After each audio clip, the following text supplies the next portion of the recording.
शुक्रवार की सुबह दिल्ली के सिंधु बॉर्डर पर धरना दे रहे किसान आंदोलन से कुछ दिल दहला देने वाली तस्वीरें सामने आई। यहां पंजाब के तरनतारन जिले के रहने वाले लखबीर सिंह की बेरहमी से हत्या कर उनका शव बैरिकेड से लटका दिया गया। हत्या का आरोप निहंग सिखों के एक समूह पर लगा। इस समूह के सदस्यों के तमाम वीडियो और कबूलनामे सोशल मीडिया पर वायरल हो रहे हैं, जिसमें वो हत्या की जिम्मेदारी लेते दिख रहे हैं। निहंगों का आरोप है कि लखबीर सिंह ने गुरु ग्रंथ साहिब की बेअदबी की थी।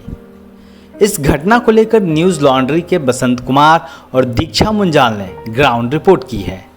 न्यूज़ लॉन्ड्री की यह ग्राउंड रिपोर्ट हम आपसे वीडियो रूप में साझा कर रहे हैं। चश्मदीदों के मुताबिक मुख्य स्टेज के पास 1 घंटे तक अधमरे लखबीर सिंह को लटकाए रखने के बाद यहां से घसीटकर 500 मीटर दूर ले जाया गया, जहां से उन्हें फिर से बैरिकेड पर लटका दिया गया। दोपहर के वक्त जब हम सिंधु बॉर्डर पहुंचे तब भी वह बैरिकेड वहीं खड़ा नजर आया। बैरिकेड के सामने ही टेंट के अंदर गुरु ग्रंथ साहिब की पालकी रखी हुई थी। आरोप है कि यहीं से लखबीर सिंह ने गुरु ग्रंथ साहिब उठाकर ले जाने की कोशिश की थी। जब हम सिंधु बॉर्डर के उस इलाके में पहुंचे जहां घटना को निहंगों ने अंजाम दिया था, तो कोई भी खुलकर बात करने से कतरा रहा था। जो लोग इस घटना को जायज बता रहे थे, सिर्फ वही खुलकर बातें कर रहे थे। ऐसे तमाम लोग हमें मिले जिनका मानना था कि लंबे समय से गुरु ग्रंथ साहिब की बेअदबी हो रही है। पुलिस बेअदबी करने वालों को मानसिक रूप से बीमार बताकर कुछ दिन जेल में रखती है और फिर छोड़ देती है। ऐसे में इस तरह की सज़ा देना जायज़ है। कुछ लोग ऐसे भी मिले जिनको इस घटना में सरकार की साजिश लगती है। एक पक्ष ऐसा भी है जो मानता है कि इस घटना का संबंध पंजाब के चुनाव से है। अतीत में भी कथित तौर पर सिख धार्मिक राजनीतिक समूह चुनाव के वक्त इस तरह के हथकंडे अपनाकर चुनावी लाभ लेने की कोशिश करते रहे हैं। उस इलाके में काफ़ी समय तक घूमने के दौरान हमारी मुलाकात इस पूरे घटनाक्रम के एक चश्मदीद से हुई। चश्मदीद 8 महीने से किसान आंदोलन में शामिल हैं और अपने गांव से आए किसानों के साथ स्टेज के पास ही बने टेंट में रहते हैं। वो कहते हैं, रात करीब 3:30 के करीब यह बात सामने आई कि किसी ने गुरु ग्रंथ साहिब की बेअदबी कर दी है। मैं अपने टेंट में सोया हुआ था। कुछ लोग उसे स्टेज के पीछे जहां निहंग सिख रहते हैं वहां उसे लेकर जा रहे थे। तब तक वह बिल्कुल ठीक था। मुझे लगा कि कोई चोरी की होगी। ऐसे में हम वहां नहीं गए। 10-15 मिनट बाद वो उधर से वापस लौटे। तब उसका हाथ कटा हुआ था। एक निहंग सिख उसका हाथ लेकर चल रहा था। स्टेज के पास पहुंचकर उन्होंने उसे बाएं तरफ के पोल में उल्टा लटका दिया। चश्मदीद आगे कहते हैं, स्टेज पर 1 घंटे तक टांगे रखा। वह जिंदा था। उसके माथे और आंख से खून निकल रहा था। थोड़ी देर में वहां कुछ और निहंग आ गए। उन्होंने आपस में सलाह किया और उसे उतारकर थोड़ा आगे ले गए। फिर उन्होंने उसका पैर काट दिया। उसका पैर अलग नहीं हुआ, लेकिन काफ़ी खून निकल रहा था। यह भोर में 5:30 के आसपास की बात है। पैर काटने के बाद उन लोगों ने जयकारे लगाए और उसे घसीटकर करीब 500 मीटर अंदर धरने वाले इलाके में ले गए। वहाँ फिर उसे टांग दिया गया। जब स्टेज से लेकर गए तब वह जिंदा था। बाद में उसकी मौत हो गई। क्या इस दौरान किसी ने उन लोगों को रोका नहीं? इस सवाल पर चश्मदीद कहते हैं, यहाँ ज़्यादातर लोग सुबह 5 बजे तक जग जाते हैं। जब उसे स्टेज के सामने रखा गया तब अखबार आने का वक्त हो गया था।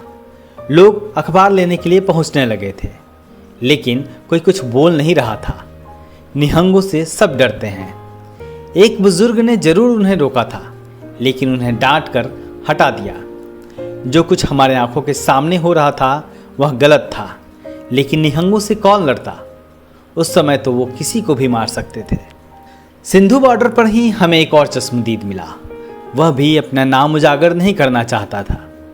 उसने हमें बताया कि देर रात जब कथित बेअदबी के आरोप में निहंगों ने लखबीर सिंह को फोर्ड के शोरूम के पास से पकड़ा और मारने लगे, तब वह भागकर कुछ लोगों के पास मदद मांगने गया। निहंगों का उग्र और हिंसक रूप देखकर किसी में भी उसकी मदद करने की हिम्मत नहीं हुई। उसके बाद निहंग उन्हें पकड़कर अपने टेंट की तरफ ले गए। चश्मदीद मदद नहीं कर पाने का अफसोस जताते हैं। वे कहते हैं, जब वह मुझसे मदद मांगने आया तो 2 निहंग और एक आदमी उसके साथ थे। लखबीर ने भी निहंगे वाले कपड़े पहने हुए थे, लेकिन उसकी दाढ़ी और बाल नहीं थे। उसने मुझसे कहा, मुझे बचा लो। इससे पहले 9 लोगों को मैं निहंग सिखों से बचा चुका हूँ, लेकिन कल रात मामला बेअदबी का था। मेरे सामने उसके पास से सर्वलोक ग्रंथ मिला। निहंग बेहद गुस्से में थे। ऐसे में अगर मैं बचाने की कोशिश करता तो वे मुझे भी मार देते। जब निहंग लखबीर सिंह को पकड़कर ले गए तो चश्मदीद को लगा कि एक आध थप्पड़ मारकर छोड़ देंगे, उसके हाथ पैर काटकर हत्या कर देंगे, इसका अंदाजा किसी को नहीं था। वो कहते हैं, जब वे उसे लेकर चले गए तो मैं अपने टेंट में आ गया। सुबह के 5:38 का समय था जब बहुत तेज शोर हुआ। मैं बाहर निकल कर आया तो 7-8 लोग लखबीर सिंह को घसीटते हुए ले जा रहे थे। वो खून से लथपथ था। उसका हाथ और पैर काटा जा चुका था। वो कुछ बोल नहीं पा रहा था। यह सवाल यह है कि हाथ और पैर काटकर आखिर वह क्या संदेश देना चाहते थे। सिंधु बॉर्डर पर प्रवेश करते ही निहंगों का डेरा है। यहाँ बड़ी संख्या में घोड़े बंधे हुए हैं। नीले रंग का कपड़ा पहने और कमर में तलवार लटकाए निहंग यहीं रहते हैं और खुद को आंदोलन का रक्षक बताते हैं। पूरे घटना के चश्मदीद रहे गौरव न्यूज़ लॉन्ड्री को बताते हैं कि यहाँ निहंगों का कई पंथ बैठता है। इसमें चंपा साहब, चमकान साहब, बाबा बूढ़ा दल, 96 करोड़ी, बाबा राम सिंह जी और बाबा नारायण सिंह हैं। हत्या करने का आरोप अपने माथे पर लेने वाले सरबजीत सिंह बाबा बूढ़ा दल 96 करोड़ी से जुड़े हुए हैं। गौरव बताते हैं, हाथ तो उधर ही लाकर काटा गया, पैर स्टेज के सामने काटा गया। दरअसल उनका इरादा हत्या करने का नहीं था। जब वे मार काट रहे थे तब मैं वहीं था। वे कह रहे थे कि इसको ऐसी सजा दो कि ये जिंदगी भर याद रखे और उसे देखकर कोई दूसरा बेअदबी का ना सोचे। उन्हें अंदाजा ही नहीं था कि मौत हो जाएगी। हालांकि जब सुबह मौत हुई तब वहां मौजूद सरबजीत ने कहा कि यह मैं अपने सर पर लूँगा। क्या हाथ पैर सरबजीत ने ही काटे थे? इस सवाल पर चश्मदीद कहते हैं, जी, उन्होंने ही काटा था। इस बीच में लखबीर सिंह के गांव वालों के जहन में बड़ा सवाल यह है कि आखिर वो दिल्ली पहुंचा कैसे। लखबीर सिंह के गांव के हंसपाल न्यूज़ लॉन्ड्री से बताते हैं, मैंने 11 अक्टूबर को उसे गांव में देखा था। उसके बाद ही गया होगा। गांव के लोग कह रहे हैं कि चोरी कर सकता है, लेकिन बेअदबी वाला काम नहीं करेगा। सिख धर्म को छोड़ो और किसी भी धर्म का भी बेअदबी नहीं कर सकता। ये अपनी मौज में रहने वाला इंसान था। ये भी कह रहे हैं कि दिल्ली जाने के लिए इसके पास पैसा कहाँ से आया। इनकी बहन को भी नहीं मालूम कि ये दिल्ली कब चला गया। गांव के रहने वाले सतनाम सिंह बाजवा भी न्यूज़ लॉन्ड्री से फ़ोन पर बात करते हुए कहते हैं, यह गांव में बड़ा रहस्य बना हुआ है कि ये सिंधु बॉर्डर कैसे चला गया। हमारे गांव से कोई भी किसान वहां गया भी नहीं है। इनको या तो किसी ने लालच देकर भेजा है या लेकर गया है, यह समझ नहीं आ रहा। फिलहाल जो तमाम सवाल सामने आ रहे हैं उससे साफ है कि यह घटना जैसे दिखती है वैसी है नहीं।